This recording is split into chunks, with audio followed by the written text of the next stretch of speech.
yang mau kita bahas pada malam yang berbahagia ini adalah as-siratu, yaitu jembatan sirat. Dan inilah nanti kelak akan kita temui bersama-sama nanti ketika hari akhirat. Kok sekarang ini masih jembatan yang ada di dunia, karena memang dunia ini adalah jembatan untuk kita sampai ke akhirat. Apa makna sirat itu dan bagaimana keadaan sirat itu, serta apa hikmah kita mengkaji tentang jembatan sirat yang akan kita lalui kelak di hari akhirat. Maka di dalam kitab yang kita kaji pada pertemuan pertama, dan insyaallah ini akan khatam kajian kita ini, dan alhamdulillah kita menghatamkan ini insyaallah, kalau Allah berikan kita usia untuk menghatamkan ini, karena kullu nafsin dha'iqatul maut, idza jaa ajaluhum la yastakhiruna sa'ah wa la yastakdimun. Karena ajal itu nggak ada yang tahu, nggak bisa dimajukan, nggak bisa dimundurkan. Kalau udah masanya selesai. Makanya kita ini adalah makhluk Allah yang sudah diponis mati. Kita ini semua udah kena ponis, udah diponis mati. Ada yang belum diponis mati? Semuanya sudah diponis, cuma tinggal nunggu masanya kapan. Jadi sirat itu adalah jisrun mamdudun ala matsni jahannam, jembatan yang dibentangkan di atas neraka jahannam. Jadi sirat itu adalah jembatan yang dibentangkan di atas neraka jahannam. Jadi di bawah sirat itu adalah api yang menyala-nyala. Di bawah sirat itu adalah neraka jahannam. Dan itu dibentangkan sepanjang-panjangnya. Makanya disebut jisrun mamdudun ala matsni jahannam. Itu definisi daripada sirat. Sirat itu adalah jisrun mamdudun ala matsni jahannam, jembatan yang dibentangkan di atas neraka jahannam. Maka dalam akidah ahlu sunnah wal jamaah, sirat ini merupakan salah satu peristiwa yang akan dilalui semua manusia pada hari kiamat, setelah dihisab dan ditimbang. Nanti ketika kita kullu nafsin dha'iqatul maut, setiap yang bernyawa pasti akan mati. Ketika kita mati, kita akan dikuburkan. Di kuburan itu ada namanya ni'matul qabri wa azabul qabri. Ada nikmat kubur dan ada azab kubur. Ada orang-orang yang nggak yakin adanya azab kubur, kan begitu? Karena kan belum tahu salahnya bagaimana, karena belum dihisab dan belum ditimbang. Maka kita harus tegaskan bahwasannya nikmat kubur ada, begitupun dengan azab kubur. Kenapa? Karena Nabi ajarkan, ini amalkan ya Bapak Ibu dan kita sekalian. Di dalam sholat yang kita lakukan 5 kali sehari semalam, dan sholat qobliyah ba'diyah, sholat duha, sholat tahajud, dan sholat sunnah lainnya, ketika kita hendak mengucapkan assalamualaikum yang menandakan berakhirnya sholat, Nabi mencontohkan, Nabi mengajarkan untuk kita membaca doa Allahumma inni a'udzubika min adzabi jahannam wa min adzabil qabri wa min fitnatil mahya wal mamat wa min syarri fitnatil masihid dajjal. Di situ ada kalimat min azabil qabri, dari azab kubur. Nah, ketika kita dikubur nanti pada masanya ditiup sangkakala yang kedua.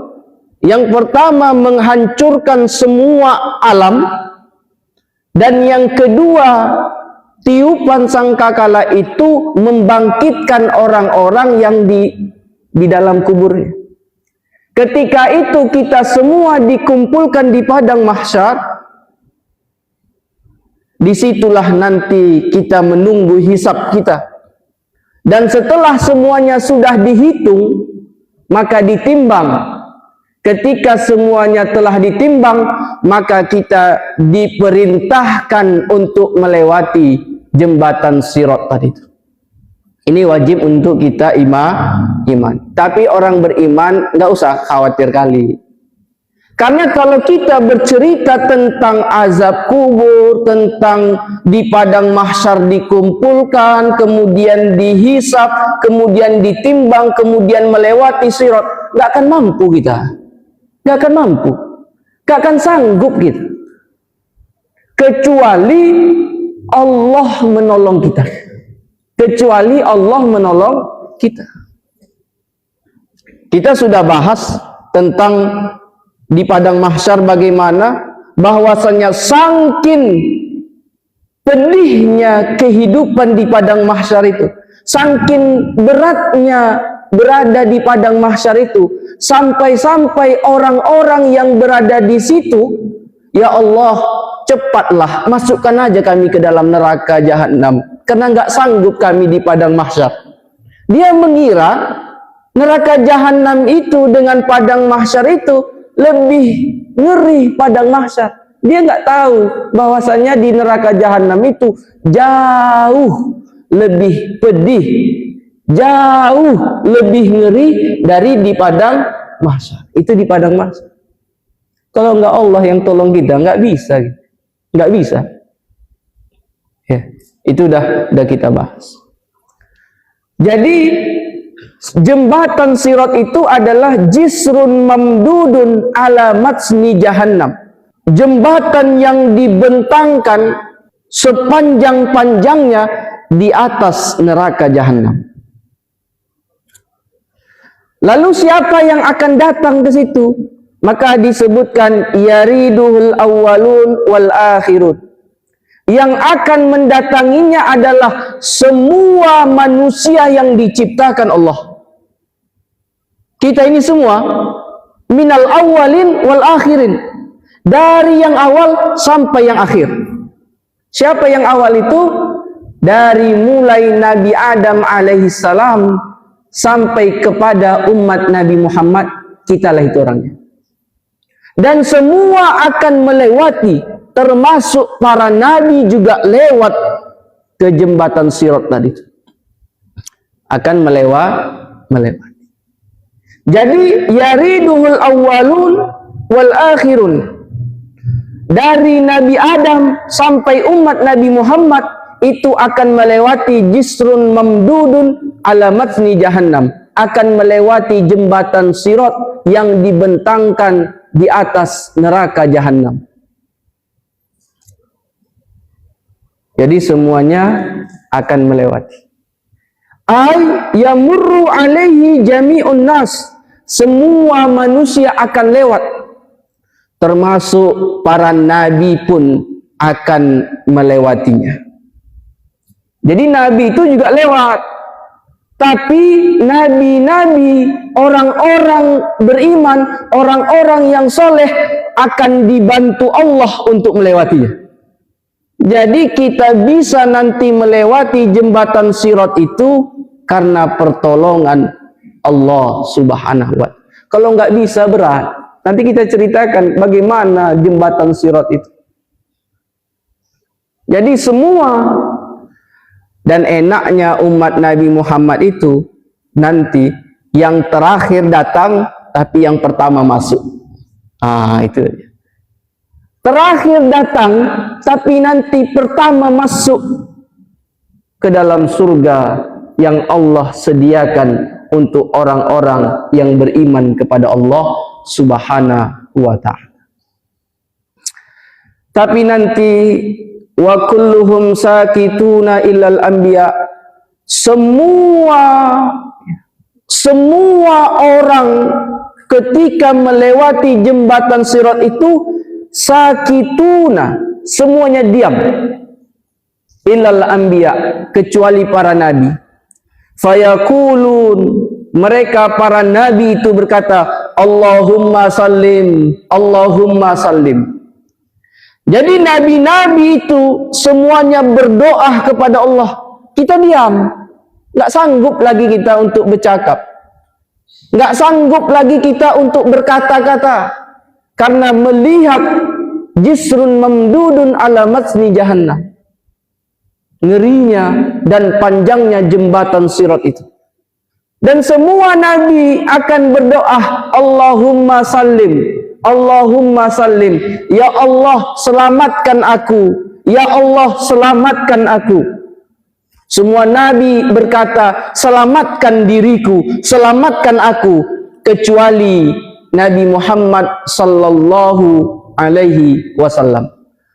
Wa sayyiduna Muhammadun sallallahu alaihi wasallam, beliau Nabi Muhammad sallallahu alaihi wasallam berkata, ummati, ummati, ummati, umatku, umatku, umatku, la as'aluka nafsi wala Fatimata binti. Ketika semua nabi berkata, Allahumma sallim, Allahumma sallim, ya Allah selamatkan aku, ya Allah selamatkan aku, tapi Nabi Muhammad sallallahu alaihi wasallam berkata, umatku, umatku, umatku. Dan beliau tidak meminta keselamatan untuk dirinya, wala Fatimata binti, dan tidak juga untuk putrinya Fatimah. Jadi yang diminta Nabi apa? Ummati, ummati. Jadi ketika semua nabi nanti berdoa, selamatkan aku, selamatkan aku, tapi Nabi Muhammad tidak mengatakan selamatkan aku, tapi selamatkan umatku, selamatkan umatku, selamatkan umatku. Dan Nabi tidak mengatakan selamatkan putriku, tapi Nabi berkata selamatkan umat. Siapa itu? Kita semua.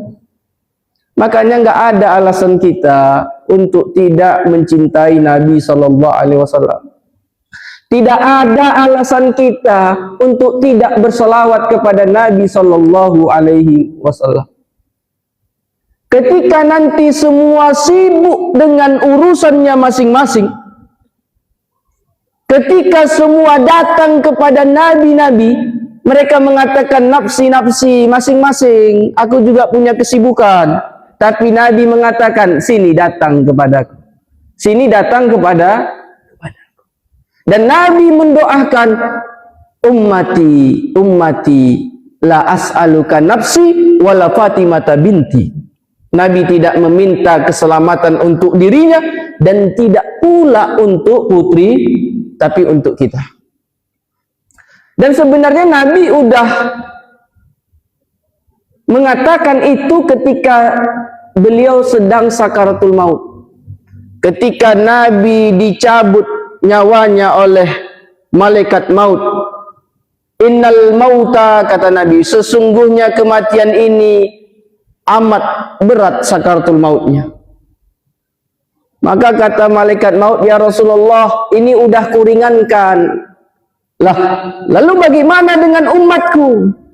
Kalau umatmu itu manusia biasa, kami cabut gitu aja ya Rasulullah. Maka ketika mendengar itu, Nabi menangis. Bukan menangis karena sakitnya sakaratul maut, tapi Nabi menangis karena mengingat umatnya akan merasakan sakit sebagaimana sakit yang dirasakan, bahkan lebih pedih daripada yang dirasakan Rasulullah. Maka saat itu Rasulullah mengatakan, sakil alayya, bebankan semua sakit sakaratul maut itu kepadaku, kata Nabi Sallallahu Alaihi Wasallam. Itu Nabi. Nabi itu pengennya gini, kita nggak merasakan sakit, cukup Nabi aja yang merasakan sakit. Itulah cinta itu. Cinta itu adalah berkorban. Bukan hanya cakap kata-kata romantis, tapi berkorban. Maka kita diminta untuk bersolawat kepada Nabi SAW. Bahkan Allah ketika memerintahkan solat, Allah tidak solat. Ketika Allah memerintahkan puasa, Allah tak puasa. Ketika Allah memerintahkan zakat, Allah tak bayar zakat. Ketika Allah memerintahkan seorang hamba untuk berangkat menunaikan ibadah haji, Allah tidak haji.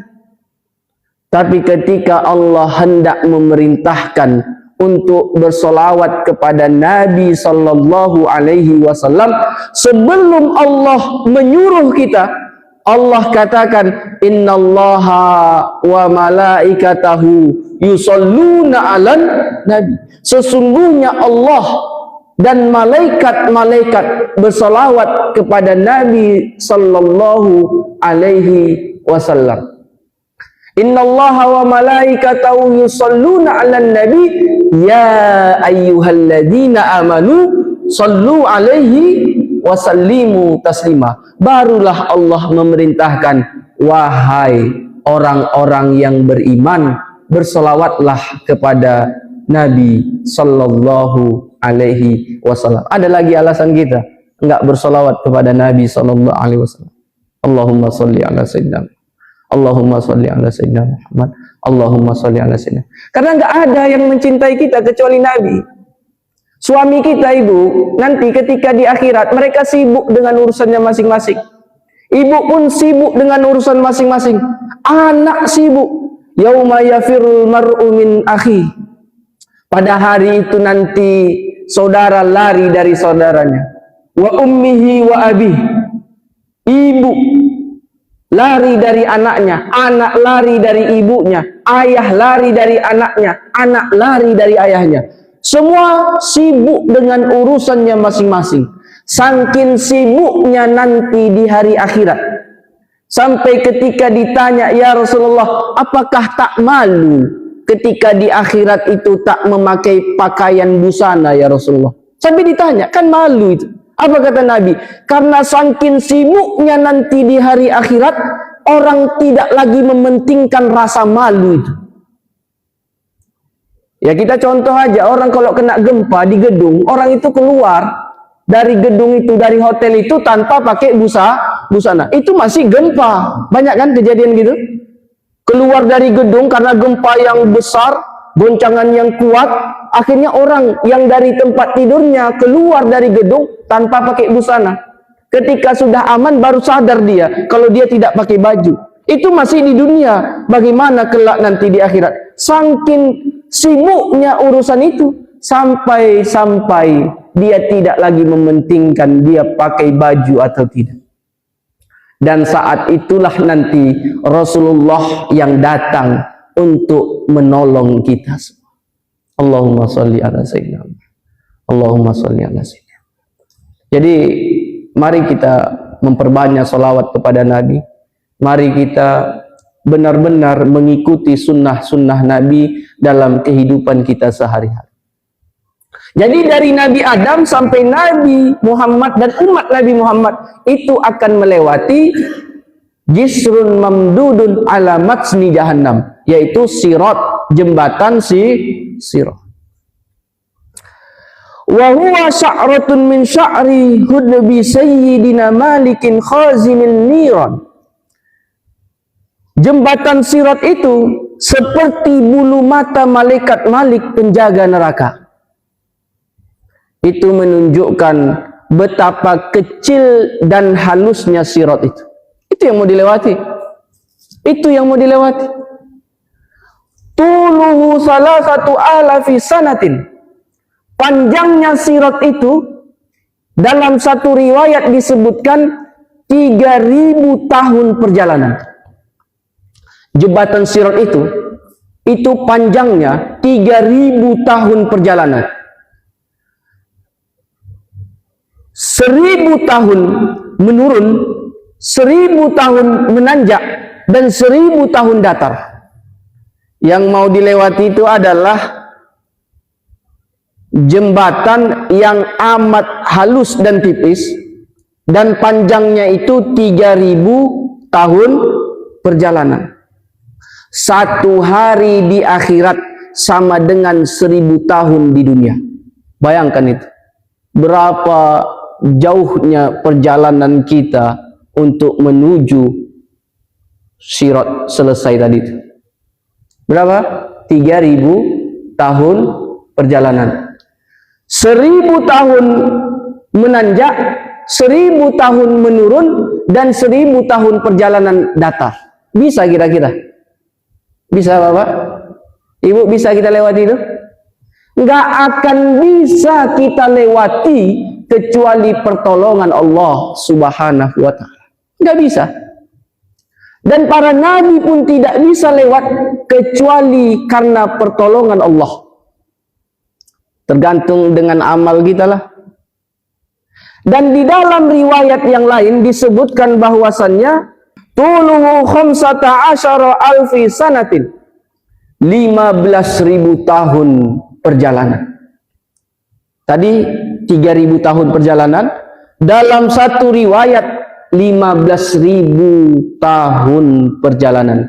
5.000 tahun menanjak, 5.000 tahun menurun, dan 5.000 tahun datang. Itu yang mau dilewati. Bisa? Tak bisa. Ini kita kaji nih, bukan apa ya, bukan untuk menakut-nakuti kita. Bagaimana supaya kita kembalikan diri kita kepada Allah Subhanahu wa Ta'ala. Nggak bisa. Bahkan ibu, bahkan kita, bapak dan adik dan lain sebagainya, nggak akan bisa kita datang ke masjid ini kalau nggak Allah tolong kita. Nggak bisa. Banyak orang yang lebih gagah, banyak orang yang lebih kuat dari kita. Mereka bisa datang untuk jalan, jogging sampai berkilo-kilometer. Tapi untuk datang ke masjid yang barangkali cuma 5 langkah saja, tidak bisa dia langkahkan kaki. Kenapa? Nggak Allah tolong dia.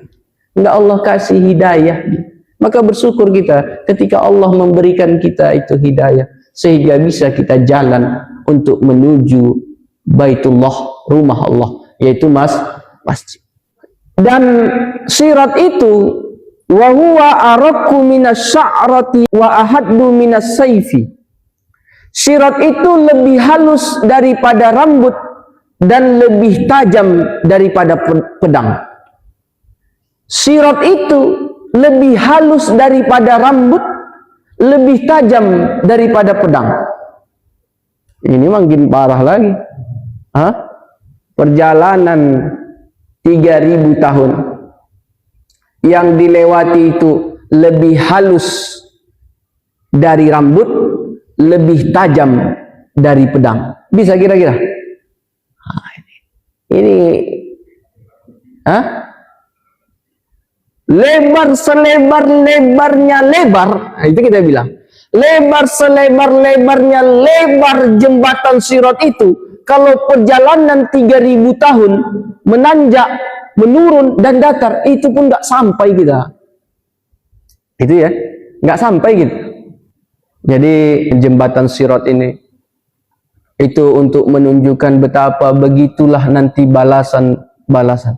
Makanya nanti orang-orang yang melewati itu di dalam kitab ini berdasarkan riwayat-riwayat. Yang pertama, ada orang yang melintasi sirat seperti kedipan mata. Seperti kedipan mata.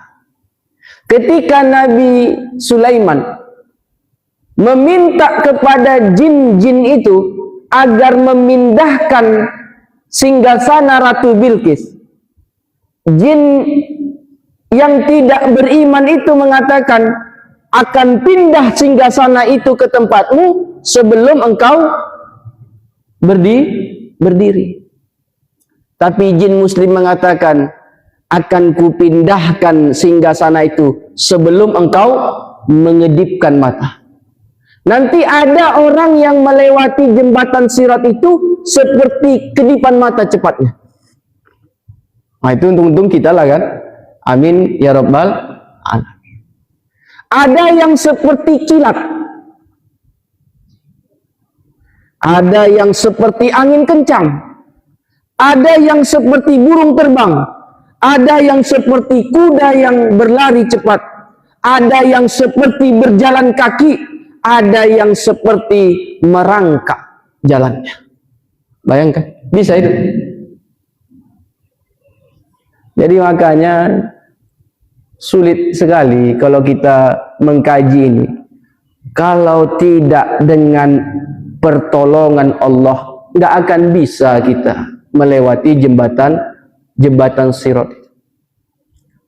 Maka ini wajib untuk kita imani bahwasannya jembatan sirat itu adalah jisrun mamdudun ala matni jahannam, jembatan yang dibentangkan di atas neraka jahannam, lebih halus dari rambut, lebih tajam dari pedang, dan itu panjangnya 3.000 sampai 15.000 tahun perjalanan, dan nanti orang yang melewatinya itu sesuai dengan tingkatan amal-amal yang dia lakukan. Tapi memang tetap saja amal yang kita lakukan tidak akan bisa untuk membantu kita melewati jembatan sirat kecuali pertolongan Allah. La haula wala quwata illa billah. Nggak ada yang bisa kita buat, nggak ada kekuatan kita kecuali dari Allah Subhanahu wa ta'ala. Makanya selalu kita mengatakan la haula wala quwata illa billah. Ya Allah, aku nggak bisa bergerak kecuali Engkau izinkan. Aku tidak akan bisa melangkah kecuali Engkau izinkan. Aku tidak bisa melakukan semua ini kecuali Engkau izinkan, kecuali kekuatan yang Engkau berikan kepadaku. Maka semua harus dikembalikan kepada Allah Subhanahu wa ta'ala. Tarafuhu fi ardil qiyamah wa tarafuhul akharu fi ardil jannah. Dan nanti mulai setapnya itu dari mana? Setapnya itu dari padang mahsyar sampai gerbang pintu surga. Sampai gerbang pintu surga. Makanya kita mau katakan dari padang mahsyar itulah nanti startnya, finishnya di mana? Di pintu surga. Orang beriman itu potensi masuk surganya lebih besar daripada potensi masuk neraka. Peluang kita masuk surga itu lebih besar daripada peluang masuk neraka. Kenapa? Pertama, Nabi Adam bersama dengan istrinya diciptakan Allah di surga. Nabi Adam itu adalah kakek moyang kita. Berarti kita juga asalnya dari surga. Ya Adam, uskun anta wa zaujukal jannah. Wahai Adam, tinggallah engkau di surga bersama dengan istrimu. Berarti kita ini adalah anak cucu yang kakeknya tinggal di surga. Kampung halaman kita di surga. Makanya kita mau bilang, peluang orang beriman untuk masuk surga itu lebih besar daripada peluang masuk neraka. Dua alasannya. Yang pertama, kampung halaman kakek moyang kita, Nabi Adam alaihissalam itu di surga. Berarti kampung halaman kita itu di surga. Ya Adam, uskun anta wa zaujukal jannah. Wahai Adam, tinggallah engkau di surga bersama dengan istrimu. Itu yang pertama. Yang kedua, di dalam hadis Nabi mengatakan bahwasannya ada miftahul jannah, ada kunci surga. Tapi tidak ada di dalam hadis miftahun nar, kunci neraka. Pertanyaannya, ketika ada pintu, mana yang lebih berpotensi untuk masuk ke dalam pintu itu? Orang yang punya kunci pintu atau orang yang tak punya kunci? Tentunya orang yang punya kunci. Dan kuncinya itu dikasihkan kepada kita. Miftahul jannah, kunci surga itu la ilaha illallah. Jadi potensi masuk surga itu lebih besar. Insya Allah masuk surga nanti sama-sama kita duduk seperti ini, tapi nggak ngaji lagi. Capek kali ya kan? Karena di surga nanti udah nggak ada lagi ngaji, udah nggak ada lagi sholat. Karena di surga nanti itu adalah darul jaza, tempat pembalasan. Insya Allah semoga nanti kita duduk seperti ini bersama-sama di dalam surga. Kalau ada nanti salah seorang di antara kita yang tidak masuk ke dalam surga, kita akan cari dia sampai kemudian Allah masukkan juga dia ke dalam surga. Masalahnya nanti saya pula tak ada kan? Kalau saya tak ada, cari-carilah dulu. Ya, karena memang belum tentu orang yang bercakap ini lebih mulia daripada orang yang mendengar. Karena lebih banyak cakap, biasanya lebih banyak salahnya. Itulah dia. Makanya kalau mana Ustadz itu, ya nggak ada, cari. Bilangnya gini, ya Allah, aku nggak akan masuk surga kecuali bersama dengan Ustadz itu. Enggak, pasti itu oke, OTW masuk. Jadi Bapak Ibu yang dirahmati oleh Allah Subhanahu wa taala, insya Allah bagi orang yang beriman itu nanti Allah akan sediakan surga-surga yang dijanjikan. Dan kita ini udah banyak kali diberi nikmat oleh Allah Subhanahu. Kita bisa datang ke masjid, kita bisa mengaji, kita bisa duduk bersama silaturahim. Cuma jangan dijadikan sebagai dalil kita untuk menyombongkan diri kepada orang-orang yang tidak ke masjid dan lain sebagainya. Yang penting kita syukuri aja itu. Kita syukuri. Nah, jadi hikmah dari sirat ini gini. Sirat ini mengajarkan bahwa keselamatan pada hari kiamat bukan karena kekuatan manusia, tetapi karena karunia dan rahmat Allah Subhanahu wa ta'ala. Amalan baik yang kita lakukan itu akan menjadi asbab Allah membuat kita mendapatkan rahmatnya. Dan sebaliknya, kezaliman, kelalaian, kemaksiatan itu akan menjadi asbab mendapatkan murka Allah. Dan semoga kita semua nanti kembali kepada Allah dalam keadaan bertaubat kepada Allah Subhanahu wa ta'ala. Maka sebanyak apapun salah kita, sebanyak apapun dosa kita, sebanyak apapun kekurangan kita, datanglah kepada Allah. Datang kepada Allah, mohon ampun kepada Allah, mintalah kepada Allah. Insya Allah, Allah telah berjanji bahwasannya ketika seorang hamba itu bertaubat kepada Allah, maka Allah akan hapuskan semua dosa-dosanya, kecuali kalau kita punya salah kepada saudara kita, maka mintalah maaf kepada dia. Supaya apa? Supaya Allah nanti mengampuni dosa-dosa kita. Karena Allah tak akan ampunkan dosa kalau kita punya banyak salah kepada saudara-saudara kita. Maka jangan jadikan manusia itu penghalang kita untuk masuk ke dalam surga. Tapi jadikanlah manusia itu sebagai sebab untuk kita lebih mudah memasuki surga. Karena kerap kali kita banyak sholat, kita banyak puasa, kita banyak zakat, kita berangkat haji, kita melakukan kebaikan-kebaikan. Karena ada 1-2 orang yang kita putuskan tali silaturahim, tak kita cakapi lagi, sakit hati kita sama dia, la yadkhulul jannah, tidak masuk surga orang qati'ur rahim, orang yang memutuskan tali silaturahim. Jadi jadikanlah saudara kita, jadikanlah manusia-manusia ini sebagai asbab untuk kita lebih mudah masuk surga Allah. Jangan sebaliknya dijadikan sebagai penghalang untuk kita menuju neraka. Nauzubillah. Semoga Allah Subhanahu wa taala mengampuni segala salah.